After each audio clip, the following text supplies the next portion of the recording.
Le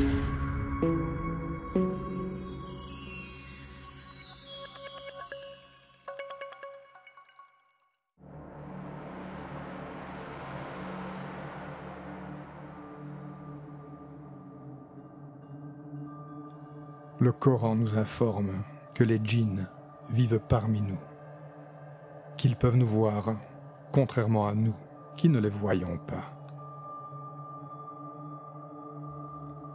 Ils vivent dans notre monde. On pourrait qualifier le monde des djinns de monde parallèle, même s'ils vivent parmi nous, car ils font partie d'une réalité que l'œil humain ne peut percevoir. Le monde des djinns fait partie de ce que nous appelons le ghaib.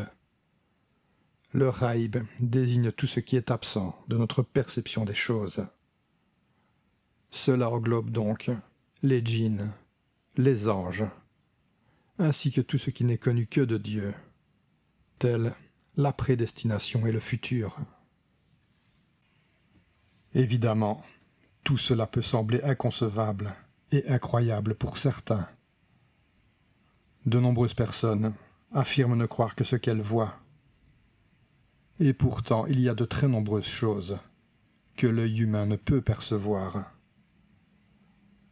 De nombreux animaux ont accès à un spectre visuel autre que celui de l'être humain. Certains animaux voient par exemple les infrarouges ou les ondes électromagnétiques. Ceci est scientifiquement prouvé.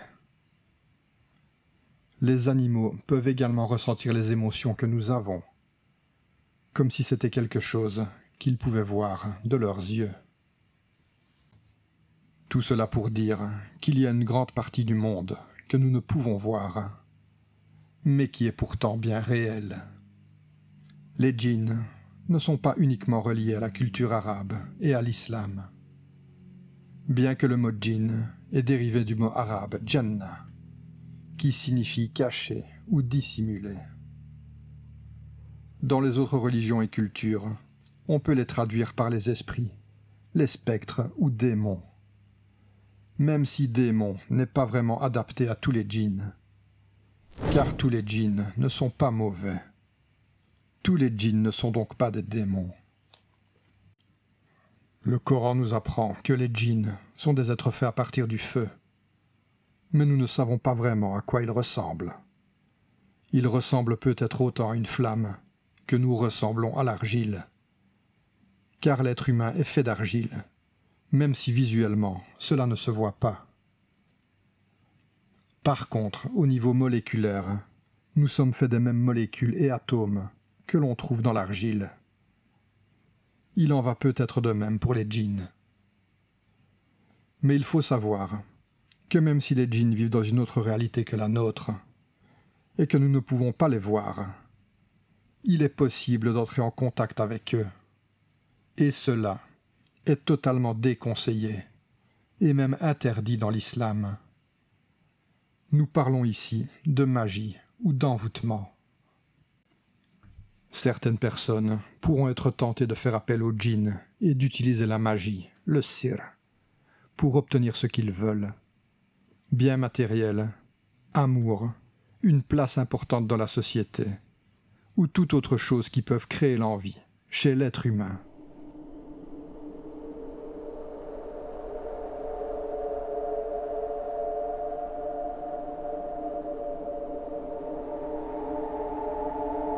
Être envieux peut en effet faire ressortir le pire côté de l'être humain.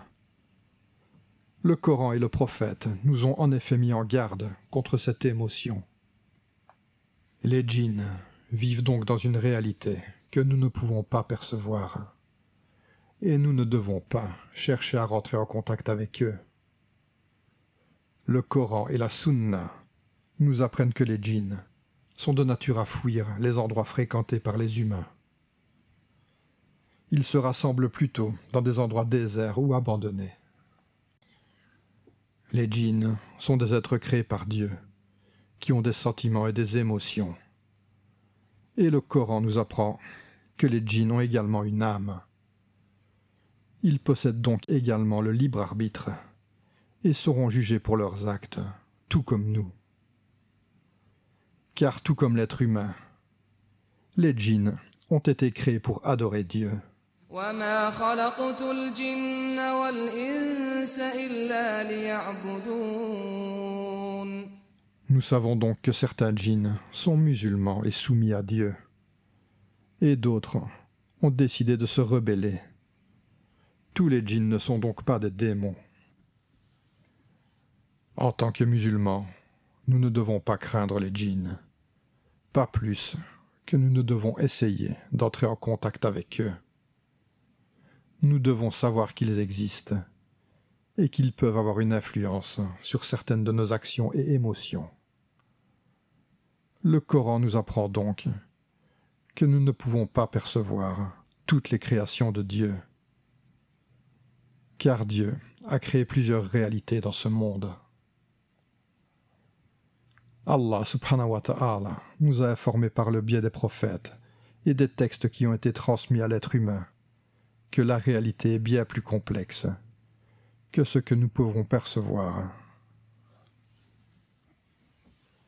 Dieu a décidé de nous cacher certaines choses, et nous devons l'accepter, et vivre notre vie en tant que musulmans et ne craindre que Dieu. Puisse Dieu nous guider et nous protéger du mal des êtres qu'il a créés.